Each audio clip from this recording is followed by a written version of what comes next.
Hi, I'm John Waterhouse. Welcome to Science of Mind as presented in its original form by the Reverend Dr. Barbara Waterhouse. You've probably been watching this all along, so an introduction isn't all that necessary. Nonetheless, I wanted to make sure you knew where you were and what you were going to receive tonight. As always, Barbara is on a great course tonight talking about fear and how we deal with fear. And it's a powerful conversation, and I'm sure that you're going to enjoy it. So let's get on with class. She starts with a spiritual mind treatment, and I will see you at the end. The original Science of Mind, and we always begin with a spiritual mind treatment, so I invite you, take a deep breath. Let it out. Continue breathing. Let it go. Whatever it is, let it go. Bring your focus right into your body, into the present moment. Open up your heart. And what we do is we know our work is in mind. So our work is to know. And what we know is that there is a power and a presence that is all, in all, as all. It is beyond anything that we can conceive of, and yet it includes everything that we can conceive of. It makes out of itself, and so it becomes that which it creates. And so each one of us is a creation of the divine. We are a point of spirit. We are an individualization, a manifestation of whatever God is, whatever spirit is. Just take a minute and feel that. There is no God outside. There is only the God within. And if you look, you will find it. So take a moment and breathe into that. There is that within you that is connected to every other person on the planet. To every point, every time, everywhere, every when, to all that ever was and all that will ever be. There is that within you that is connected to all. And because we are an individualization of the divine, spirit coming to a point as us, then the nature of the divine is our nature. And so we affirm for ourselves that we are healthy, we are wealthy, our lives are filled with joy, we are beings of love. And whatever it is we focus on, we create in our experience. There is a truth that is what we are, that is our highest. Just breathe that in. We are magnificent. We are glorious. We are divine beings of light and love. And so the work being done in mind, the establishing of that awareness of truth, we simply move to a state of gratitude. An attitude of gratitude for that which is. That which is already here and already now. To be grateful for all that we are. And then we let it go, we turn it over, we fling it out into the universe, we cast it into divine mind, knowing that the only outcome can be the manifestation in form of what we have known. And together we say, and so it is. Wonderful, wonderful. Come on in. Tonight we are looking at the introduction to lesson 4.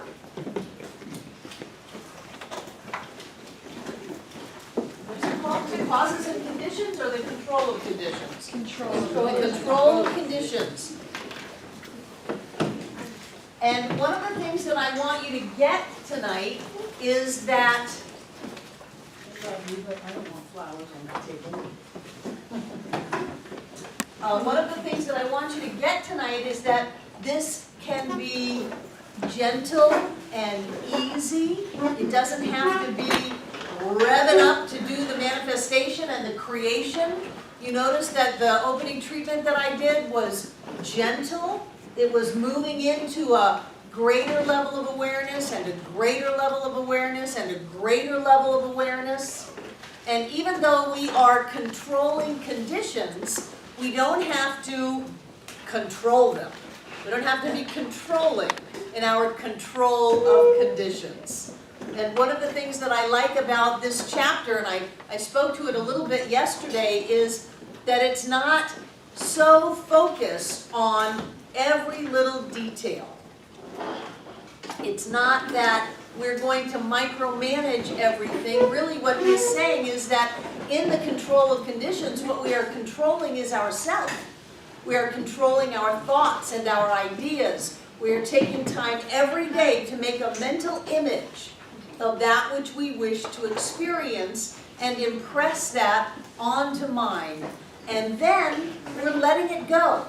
We're not going around and worrying about it all day. We're not going around and saying, well, it's been an hour and a half and I haven't seen it yet, so I better do more mental work on it. The only thing that we would do more mental work on in that circumstance is our idea that we haven't seen it yet. Do you get that? As soon as we start to question, then the work is done within. And some people say, well, Barbara, how many treatments do you have to do? Ernest says only one, perfect, completely embodied treatment, or treat until you hold it in your hand. And truly, if you're treating until you hold it in your hand, at one point, you get to that perfect awareness and acceptance of that which you're knowing.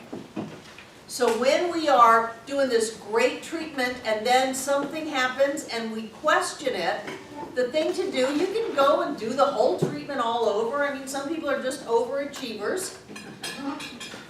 You can do that, but you just did the treatment a couple of hours ago. Or you can talk to yourself and say, now wait a minute. We just went through this. I sat there, I opened, I got it, I knew it, I embraced it, I felt it. I can have that. I did a great treatment this morning. I had a great spiritual practice. I really got this experience that I want to have. I felt it. It was alive. And I know that that is still working, even though I may have some doubt.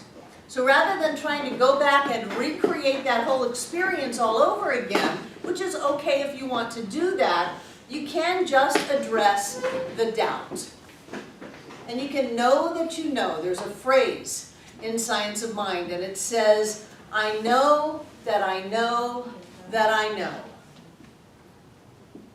I know that I know that I know. Think about that. There is a part of me that knows. There's a part of me that knows that it knows, and there's a part of me that knows that it knows that it knows. And a little bit of doubt isn't going to take down that part of me that knows.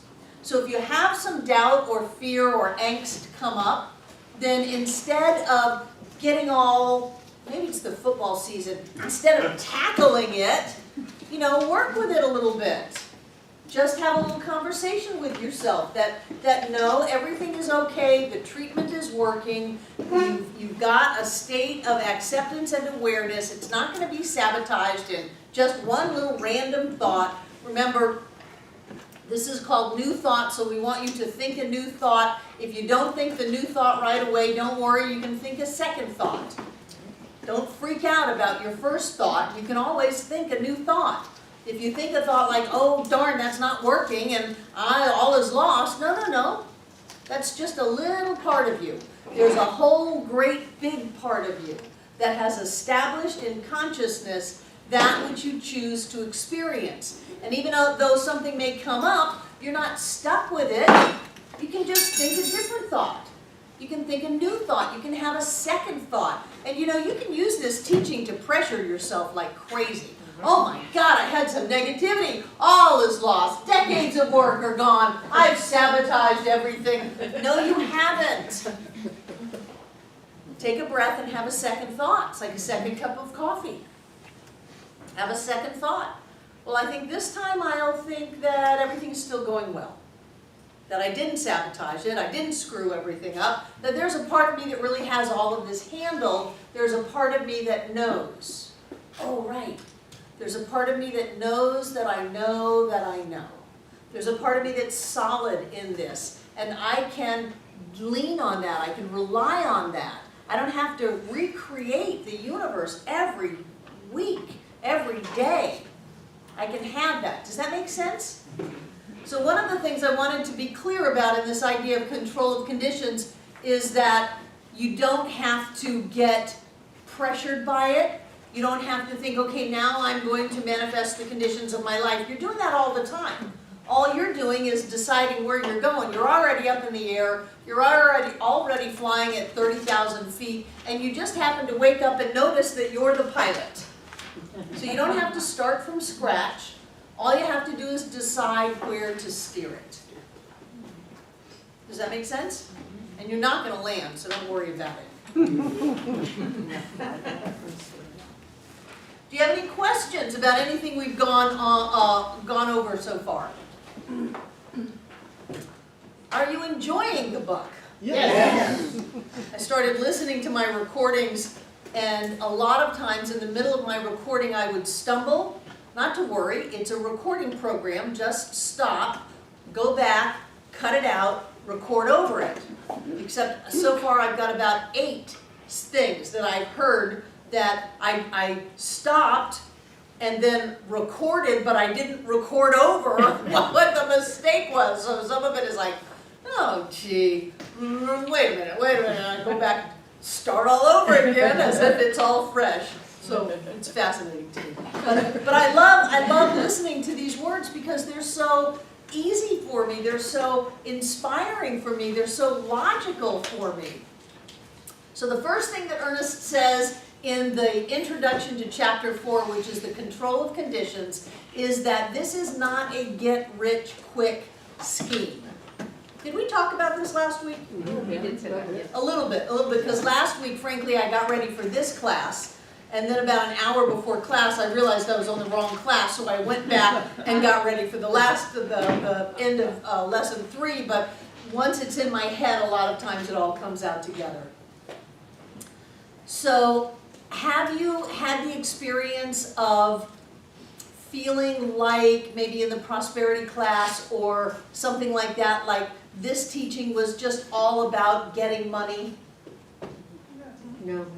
Not Well, that's a statement to me. Not for Thank me, you. but my husband feels that way. Uh-huh. Wait, Y'all you can talk make a lot money about doing this? Yes, you can make a lot of money. Because remember, it's never about the money. It's always about the consciousness. Robert? I've heard that several times, and I think it's an easy cop-out. People don't really want to explore, so they just make Right. Usually it's coming to me saying, you're just trying to get my money. It's like, no, I don't need your money, and whatever you do with your money is your business. What I'm trying to do, whack, is wake you up to who you are. No, I can't do that, they'd sue me. But I agree that that's a cop-out, and Ernest was addressing it. Evidently, even back in 1926, it was coming up that this is all just about being able to create money. And that's not what, he's saying that's not what it was about. Jackie? Did he know Napoleon Hill? I don't know. This is not my genius. Geography No. and timelines. I know that Ernest knew Bill Wilson, that they were friends. I'm sure that- Bill Wilson is the creator of Alcoholics Anonymous. Yeah. Who, did you have your hand up over here? Drew? Yeah, several of my friends have said the phrase "money is God in action." Like, money is God. It's either a money is God in action. It should be like big quotation. Money is God in action. It's like, hello, you're not getting it. It's like Right. it flows. It's a flow. It's a flow. And so many people want to believe that money is not God. That there's God and spirituality, Om Mani Padme Hum, and then there's money. And what that does is that separates us into a universe of duality. And what that's about is wanting to have the good me and the bad me. And the bad me wants money and wants to go play, wants to buy stuff, and just wants me. There was a wonderful book by I think it was David Seabury years ago called The Art of Selfishness, as if being selfish is a bad thing. Remember, if the oxygen bags come down, put your own on before you try to help anybody else, or you'll all die. Truly, truly. So a lot of this idea of money being bad also goes back to the Catholic Church and wanting to keep the masses disempowered and poor, and have that power via money go into the church. So this whole idea that money is God in action goes against a lot of cultural belief, and frankly, it's a lot of people's sacred cow. And they will be very offended by it all, thinking that they're being very good spiritual people because they are denying themselves certain basic necessities or pleasures of life, as if there are spiritual brownie points by not having your needs met. You know, that's really old school, that I'm going to deny myself in this world and then I'll be reimbursed in the hereafter. Because I had a terrible life here, then I'll have a great life then. And sometimes I think people probably just wake up from the other side and just go, oh no, I could have had a great life. So it does, however, set forth the premise that if you abide by these laws, that you can create a life that is better and better and better. So it's saying it's not a scheme, it's not about getting rich, it's never about getting rich, it's always about opening up to our oneness, to our connection as a divine being. And when we do that, we have more stuff. It just is a natural unfoldment. And that's why I'm a little hesitant for people to take this and go, great, now I'm going to create money, as if money is the answer to our spiritual quest. Whereas when we move forward on our spiritual quest to remember who we are, to awaken to who we are, money shows up. And so I tell people it's not about the money. It is not about the money. What do you want from the money? Because I know a lot of people who have created a lot of money and they're just as miserable as they were before they created the money. That doesn't make money bad. Money is just a tool. Money is just a barometer. And we can use it in whatever way we want, but to say now I'm going to take this entire teaching and focus on just getting money is such a limitation of the possibilities of what we have here. But it is about having a life that is better and better and better. It is about being healthy. It is about having more than enough. It is about having life work out. It is about having great relationships and opportunities and bringing forth our genius. We believe that our lives are supposed to be good. That life is supposed to be a good thing, a good life. We're supposed to be living a good life. Ernest, every afternoon, he said, never eat when you can dine. And every afternoon, he and his wife would sit down and they would dine, and she would wear gloves because that was the day. She would wear gloves and he would put on his jacket, and they would be served by the people in their employee, and they would dine and they would have all of these wonderful things. If you look in the revised textbook, I don't know if it's in the original textbook or not, is that poem, Peace Be Unto Thee, Stranger, in the beginning of the original textbook? Yes. It says the fruits of life are laid out before you. Look, the wine is here also. It sparkles in the light. The sunlight dances. The chair is here for you. All of this is for you. It's saying that you are supposed to live a good life. And sometimes people misinterpret that to mean that we are just focused on what kind of a car do I have, how much money do I have, what kind of an experience do I have on the outside, and that is a far cry from where we are going. However, the outside is a reflection of the inside. And as we move into a greater level of, Abraham would call it vibration, consciousness, awareness, oneness, the outer naturally comes into alignment with the inner. And so whereas before, when we were a miserable person, the deal would fall through, now that we are going around seeing the divine in everybody, the deal closes. And so naturally, more things unfold in our life. But I guarantee you, if you come at this from the point of view of what can I get? What can I get? How much can I get here? You're going to miss an amazing opportunity to wake up. And when you wake up, when you awaken to that which you are, the amount of power that you feel, the amount of peace and joy and love that is your everyday experience is huge. And it is way more than you could ever get by the car and the boat and the house and the bling and all of that. And then, it's funny, strange, that then all those things show up. But as they show up, you are in more balance, you are more mature, you are not using the money and the things that you have in a way to gain power or put them over people. You use them as a way to experience more life. Does that make sense? Sure. Because you're going to have a lot of money. I guarantee each and every person in this room, if you stay with this idea that says, who I am is a point of the divine, all that is me, and I am it, and I am open to all of that love and joy, you will have a lot of money. You will have a lot of money, and it will enrich you and nurture you, and you will enjoy it, and you will keep it. Whereas someone who is miserable gets a lot of money, and now they're just miserable with a lot of money. And so it doesn't nurture them, and it doesn't enrich them, and it is not peaceful, and they don't keep it because they don't have the consciousness for that. Does that make sense? Mm-hmm. Excellent. I remember, pardon me? I have a question. Go ahead.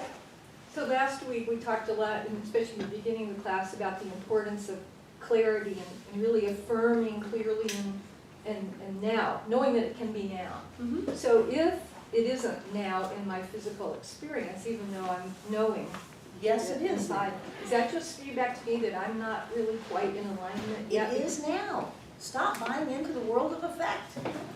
It's It is now now. in the non-physical and It is now in the physical.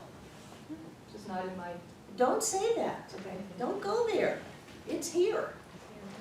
It's here.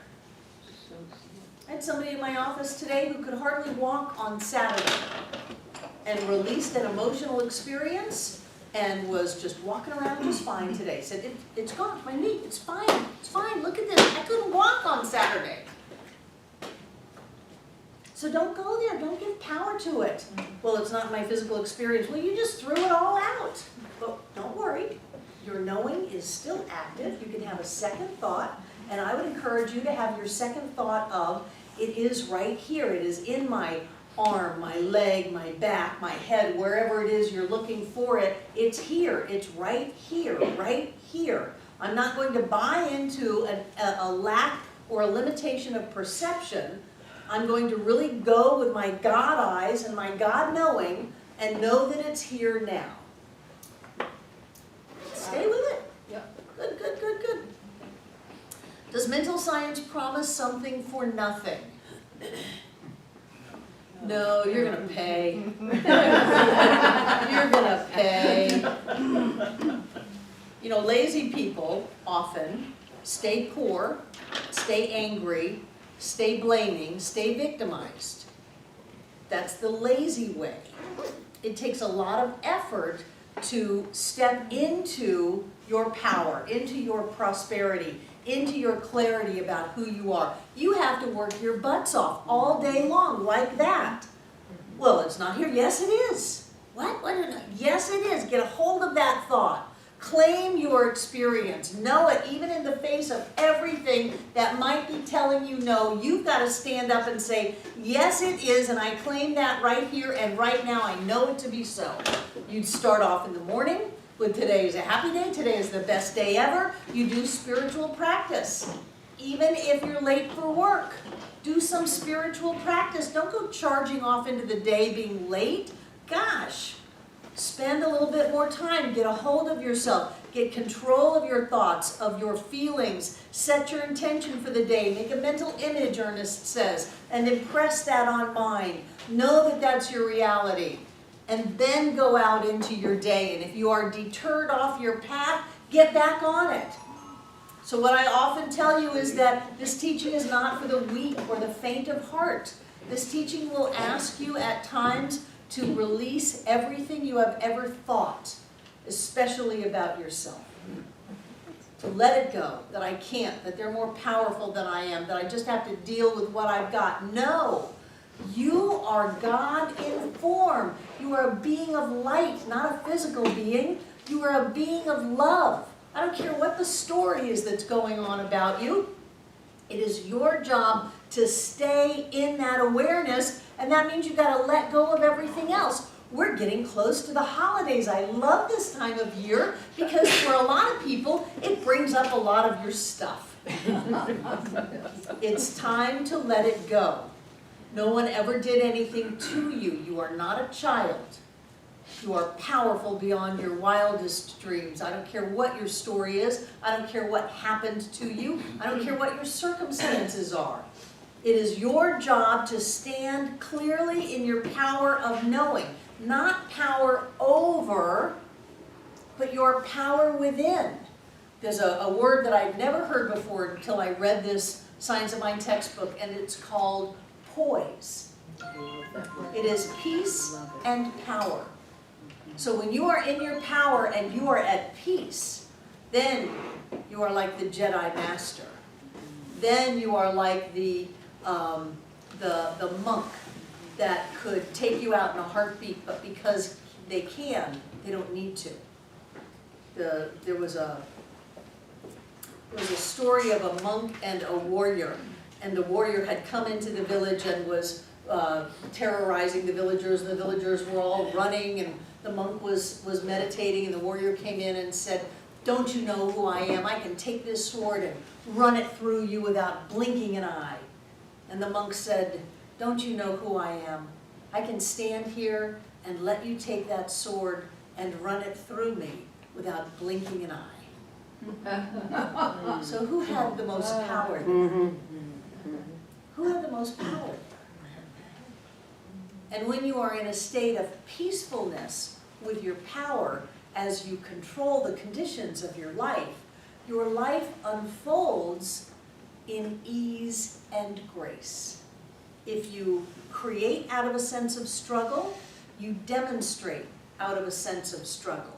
If you can find that within you, that everything is fine, that you are in tune with the infinite, you are in alignment with all that is, you are loved and supported by the entire creation of life itself, and allow that to move you forward in life, then things just start to fall into place. People call out of the blue. You know, why is it that one person gets the opportunity and the other doesn't? Well, it's an energetic thing. It's a vibrational thing. And so as you bring your energy more into alignment with who you are and what life is about, then things are drawn to that. They are allowed to come out through that. However you want to look at it, whether it's coming to you or coming out from you, is just debate. But whatever that is, you've got stuff in your life in alignment with that energy. And that's where you want to go. And that takes a lot of work, because you pay for everything. You pay for it in mental coin. You work on your thoughts. You listen to what you say. You change what you say. You go back to someone and say, "That's really not what I meant. That's not where I wanted to go. And now that I've had a moment to reflect on it, I would like to do that over again, because I don't want either of us left with what I just did." That's mental coin. That's an investment into recreating your future. And if you do that a few times, you get to where you stop yourself before you do that thing again. Juan. So it doesn't matter if it comes through you more than to you, or vice versa. Does it have to be balanced? It don't have to. No. For that matter, because everything comes through us and is a reflection of us. Okay. I don't like to get into this too much in Monday night class, but there is no law of attraction. Okay. There's nothing to attract to you. There is only a reflection of who you are, and your vibration and you is everything in your life. You're not bringing anything from outside of you to you. There is no outside of you. But, you know, there's a whole chapter in the revised textbook on the law of attraction. And the whole Abraham thing is just so big that to tell people there is no law of attraction is usually a little bit, now some people in the room are going to be stuck there for the next 10 years. But it looks like that. Really what there is there is an establishing within our own consciousness of a mental equivalent or a vibration or an energy that is equal to what we have on the outside. And if we want to shift what we have on the outside, then we need to shift that energy within us. And anytime we go back into judgment, victimization, criticism, condemnation, then we're taking that and just squishing it into nothing. We're taking all of our good efforts of opening up to all of the love and support and joy of the universe to lift us up over any seeming obstacle into where we are meant to be, and just to let everything fall into place synergistically and synchronistically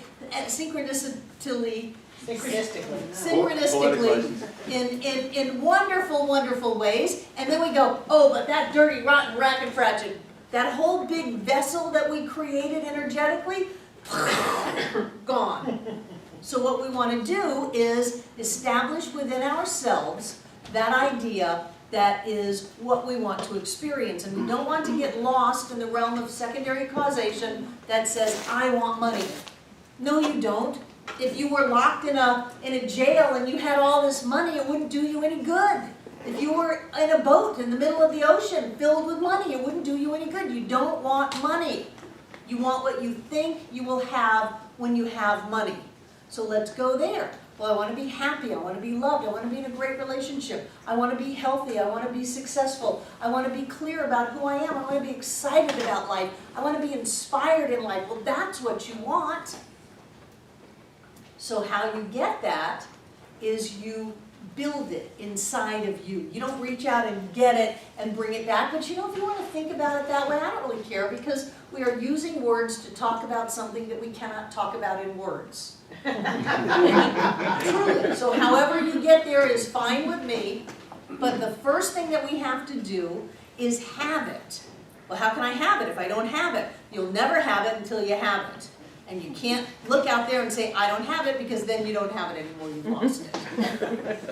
So the first thing you do is you establish it in consciousness. I remember when I was first learning this stuff, I would make up a game with myself and go, well, if I want this, like a car that will run, how would I feel? Well, how do people who have cars that run feel? How do they live? What is it like to be them? And then I would practice being them. I remember when I lived in Fort Lauderdale and my main attire was a pair of flip-flops, cut-off jean shorts, and a tank top. I would imagine how people must feel who wear expensive clothing. And so I would go into the Galleria Mall on Los Olas Boulevard in Fort Lauderdale, and I would go into the very, very expensive stores. And I would put those clothes on and had to really combat a lot of terror that they were going to call the police, throw me out, that they would be able to see right through me, that I didn't even have gas to get home, much less to be buying their clothes. But I would pretend. How does it feel to put on expensive clothes? And I would watch the other people in the shop. How do they look? And then sometimes I would go down to the docks and I would walk up and down the docks, and cut-off jeans, a tank top, and flip-flops is the attire of wealthy yacht owners. So I was right there. Hey, how you doing? I would look and see how those people are, and I would start to build on the inside something that I could at least begin to conceive of might be me as that person that I just fabricated anyway, have what other people are, they're other. And so anything you can do to stop them from being other and have it come back to us is a good idea. And then you establish that on the inside. And you know, during our open house, which is the second Sunday in December, and you're all invited after the celebration, some people will peruse my closet. And they will notice how many clothes I have.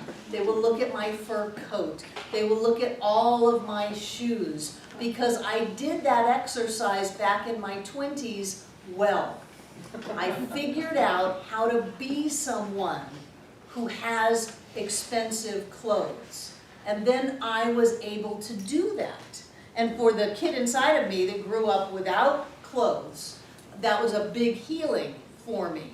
So what you want to do, Quan, is you don't want to balance it that some days I attract and some days I let it go through me. You just want to establish within you that knowingness, that sense of self that says, I am a happy person, I am a successful person, I am a person that knows how to love and be loved, I am a prosperous person. This is already inside of me, and I'm not going to sacrifice that simply for a bank statement or a job or the experiences of the day on the outside. I'm not going to give up on that person within me that is that person that I want to experience. And then whether you're attracting it or letting it come through, whether it's a law of reflection, law of mental equivalence, whatever kind of law it might be, that then it shows up in your life. But when you do it from a sense, instead of, oh, I want to get this, to, I'm going to work on who I am, and I'm going to know that I always have more than enough, because I know that I am loved and supported in life. I'm going to know that I deserve to enjoy life, to have fun, to play, which may include travel and toys, because I know that spirit expresses itself by means of me, and God loves to play. And then it shows up, and it shows up in a way that is in balance and harmony and love and joy. Robert. I think what you're saying reminds me of the movie Pretty Woman. Because she always had that inner sense, and even though things would get better, she'd say, yeah, but this isn't it. Right. This isn't it. She was always referring inside to how it was for her, and gradually, and then quickly for her outside world. Right, right. When you can get that there's something within you, when you can get that there's so much within you, even if you get it for a moment, for a second, it changes everything. Because you go from all is lost, there is no hope, I'll never make it, to, wow, I just got a hit, I just got a sense of it. Oh, I've got the same life, but I've got something inside of me that shifted, that saw a glimpse into what could be. And so that's the effort that happens. You can't come into this teaching and slide. People try it all the time. They'll call me and say, give me an affirmation to win the lottery. One of my favorite words is no. One of my most quoted statements of myself is, your yeses mean nothing if you cannot say no. So people will ask me for something and I will say, no, I'm not going to do that. I'm not going to try to circumvent your consciousness and give you something that might or might not, depending on your consciousness, because I'm not going to put a lot of energy into it, win the lottery. That's not the path that I believe in. I believe in the path of unfoldment from within. And then if the lottery is yours to win, you'll win it. Whether you win it in a lottery card kind of a way, whether you win the lottery by falling in love with someone, whether you win the lottery by being able to do what is yours to do, what is your passion, and have a wonderful life, whether you win the lottery by finding Center for Spiritual Living Asheville. We had a guy come to the door during the dinner on Friday and said, I just saw the sign that said Science of Mind Way. My grandmother gave me a book years ago called Science of Mind. Is this the same thing? Yes. He won the lottery. He found us. Did he come back? You know, I don't know. I don't He know. will. whether he did or not, he won the lottery, he found us here. There are so many people on Sunday that for me to remember a face in the dark from Friday night on Sunday morning, unless someone comes up to me and says, I'm the person. So, in this idea of controlling conditions, the first thing that we understand is that we live in a universe that is filled with this thing called mind. In Wallace Wattles' The Science of Getting Rich, he says, there is a thinking stuff, which in its original state permeates, penetrates, and fills the interspaces of the universe. And that was before Ernest Holmes wrote The Science of Mind. He's saying that there is something that is here. So the first thing that we do is we realize that we're not all alone, we're not separate beings, that there is something going on. And that when we do something to that, things happen. And when you start to get that yeah, you know, maybe I just got fired and my car blew up and I bounced my rent check, maybe all of that happened, but there is a thinking stuff. There is a universal mind that is right here. It's right here. It's right where I am. I don't have to change. I don't have to go find it. I don't have to go get it. I don't have to buy it. It is right here. And right now, no matter what has happened in the past, I can take my thought and I can impress it upon mind and something will happen. Because then you're never stuck. You're never at your wit's end. You're never backed into a corner. Nothing is ever lost. There is this something that is going on. And science says, you know, this is not empty air. There is actually no proven natural vacuum. Even in the vacuums that are created, they're not true vacuums. You cannot have a true vacuum. Because if you had a true vacuum, there would be a spot where God is not. And we all know there is no spot where God is not.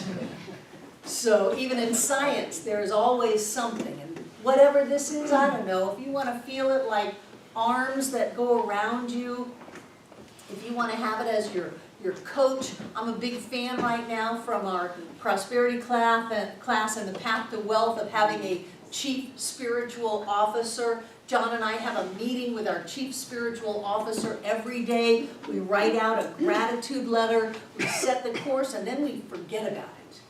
We let it go. We've done our work. There's no reason to drive ourselves crazy because we don't believe in the power of this law, this mind. We believe in the power of mind. We do. So why are we driving ourselves crazy? The important thing to do is to set our intention and let it go. But what is your intention? What do you want? People say, oh, I want to find my true love. Really? Because maybe if you wanted to find your true love, you would be a nicer person. You know, maybe you would find a little love inside of yourself and give it out just randomly to the people in your life with a little kindness and generosity and compassion. And I want to get this job. Why do you want to get this job? Well, so I will have established myself and proven to the people around me that I'm somebody. Well, maybe you want to get in touch with the fact that not only are you somebody, but boy, you are somebody. You are somebody amazing. And so what we want to do is we are impressing our thought upon this universal substance, this universal mind that is right where we are, is to be mindful of really lifting ourselves up in that creative process. So you get it, it's right here, it's right here, it's right here, it's right here. It's never going to leave you, it's never going to be gone. You can never not have access to it. You are always creating your experience. Every second of every day, you are the one in charge. And even if you forget, and even if you get lost for a little while, you can always come back. You can always have that second thought. You can always set law in motion again. You can always start all over again. Things are never so bad that you cannot start all over again. People come to me and they say, well, I'm in the middle of filing for bankruptcy and I'm so ashamed. I go, why? Bankruptcy is great. Bankruptcy is legal forgiveness. We have written forgiveness into our legal system. Isn't that great?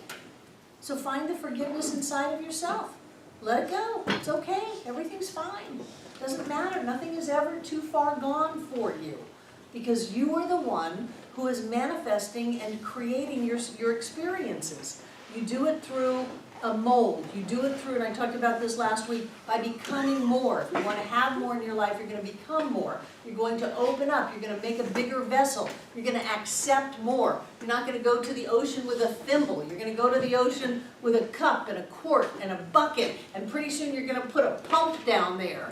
You're going to open up to greater and greater levels of who you are, and then watch how that shows up in your life. And then people will be coming up to you going, oh, you're so lucky. Oh, good things just always happen to you. You go, yes, I am.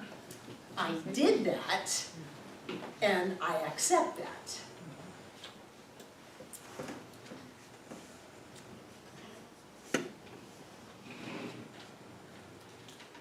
So he talks about this idea of the law being a law of liberty but not of license. And that goes to the whole concept of malpractice, where if you want to experience greater good in your life, you're not going to do it by wanting someone else not to have it. That's living in a competitive universe. That's living with lack, saying there's not enough for everybody, so if I get mine, you can't get yours. And that's the guise that some people use to never get theirs. I can't have mine because it may take it away from somebody else, not realizing that energetically, the more we open up and the more we accept in our lives, the more there is for everybody.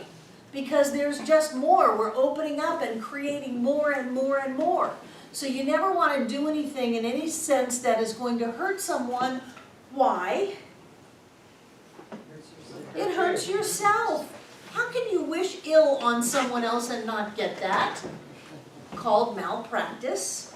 But you're the one who pays, the same way that if you say, I live in an abundant universe where there's more than enough for all. I think I've heard that every day.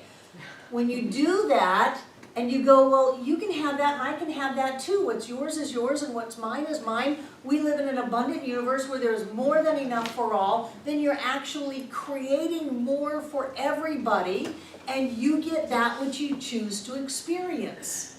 If you're going, oh man, I live in a one cookie universe, and there it is. And if I don't get over there quick and grab it, somebody else is going to get my cookie, then I don't have a cookie.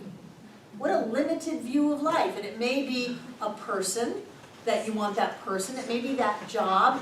You want that job, but somebody else got that job, and so now you don't have that job. That's a limited universe. That's a universe of duality. That's a universe of good and bad, and I get it or I don't get it, or any of that mindset that most people live with.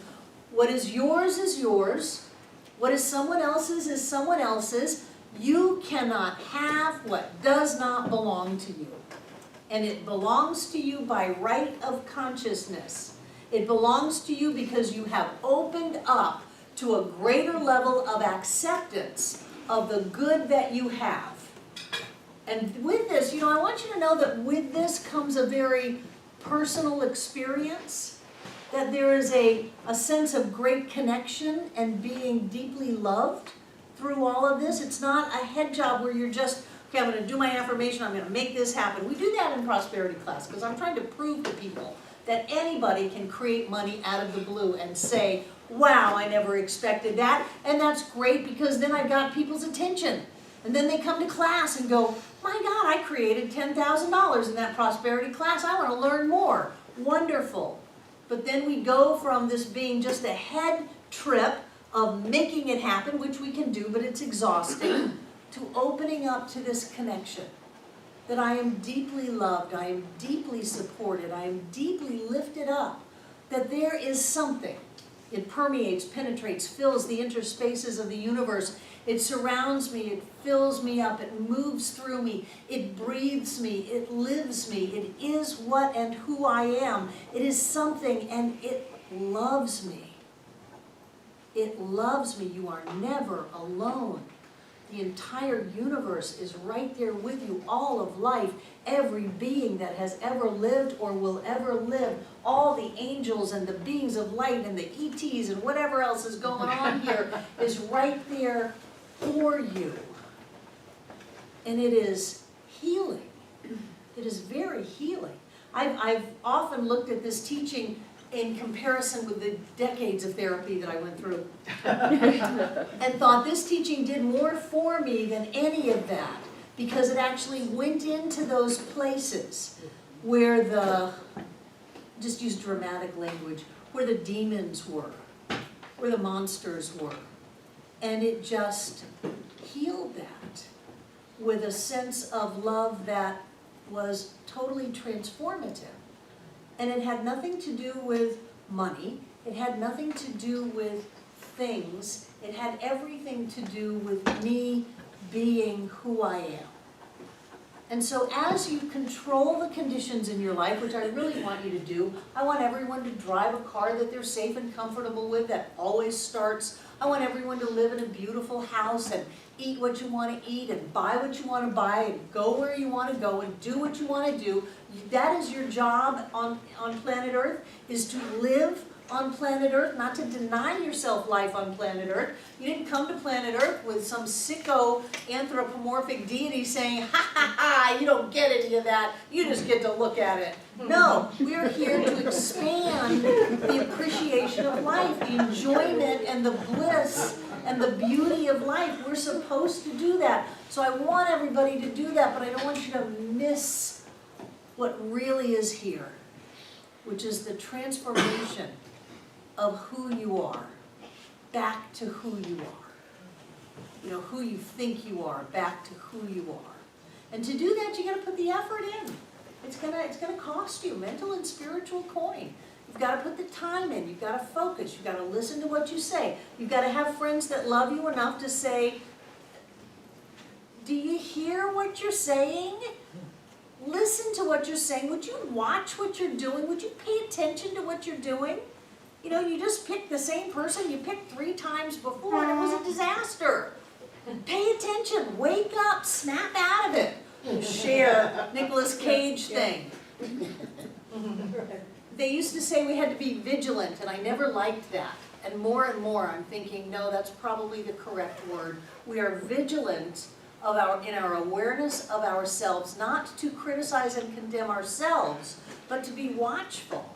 If we were driving down the road with someone and they started falling asleep at the wheel and started pulling off the road, would you not awaken them? Like screaming at them? Wake up, you're trying to kill us all! So that's kind of how I see that part of us that watches us when we start to go unconscious and we steer off the path of where we truly are wanting to be into the darkness and the potential disaster. There's that part of us that will wake us up in whatever way we need to, and that's the part that requires your commitment and dedication. And it'd be easy if you could just buy it. I mean, come to Center for Spiritual Living, and for a mere $1 million, you'll be happy for the rest of your life. People would be lined up here, but you can't do it. You can't pay for it with money. You get money as a byproduct. You pay for it with your time, your energy, and your awareness. And when you do that, you evolve. You don't turn into somebody else. You evolve into a greater expression of who you are. And people who have known you will stop you and say, what has happened to you? You look different, you feel different, you sound different. Some of them will like it and some of them will not. It's okay. You will like it. So you're paying for everything in mental and spiritual coin. You're investing in yourself. You're opening up something for that unformed substance of the universe to fill up and to move out into your life. And you're doing it in clarity and peace and poise and love, even though sometimes you really just want to get down and dirty and make it happen because you're sure that the universe screwed up and didn't give that to you and that's what you're supposed to do. And you can do that, but often it won't be too far down the road that you're coming to a practitioner saying, Barbara said I could get rid of stuff through this. How do you do that? Because when you insist on getting something, not only do you not keep it, but it doesn't fit right. You thought it was going to be perfect for you and it doesn't fit right. Does that make sense? Mm-hmm. Good. You're not very chatty tonight, so I'm not really sure. Okay, I wouldn't say too much. But all during this discussion, I'm thinking that it's about controlling the conditions, I think it's the chapter, but the work is the controlling of our inner conditions. Exactly, That's exactly. good. You're controlling the state of you, and not just the emotional state. You know, when we talk about consciousness, it's this whole big thing. It's way bigger than our thoughts, way bigger than our feelings, way bigger than our memories, way bigger than our belief system. It is this whole big thing, our consciousness. And that is what we are meant to tend. And you can tell what's in your consciousness by what's in your life. So if you have crabby people in your life, whether you want to fess up or not, you have crabbiness inside of you. And that's just a real gentle analogy for you. I just wanted to, I appreciated I still appreciate the comment about, I forget how you put it, but in some ways my experience has been in finding the deepest aspect of myself and the feeling of that and bit by bit coming to know that aspect of myself. That's what gets me back to my meditation pillow. That's what, I want more of that. Right. You know, so in some respects, it is discipline. It is.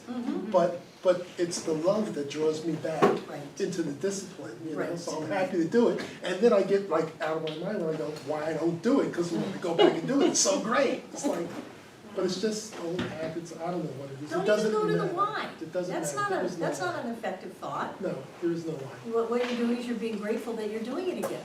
Yeah. Yeah, that's all. And do it. And the love pulls me back. Right. The love brings me back. Yeah. Yeah. Yeah. So, every time you have a thought, every time you have a feeling, it all goes into like this giant storehouse inside of you. And, you know, keep in mind that in your past, you were probably making some deposits that are different than your deposits today. So unless you have made some withdrawals, then they might still be in there. And one of the things that Ernest says is that what you're doing is you're putting in a different vibration, a different feeling, a different energy, so that you can wash out that old stuff. And when I was telling you about that feeling of being so deeply loved, that was a big washout of things that had been locked in me long ago. Do we have any body workers?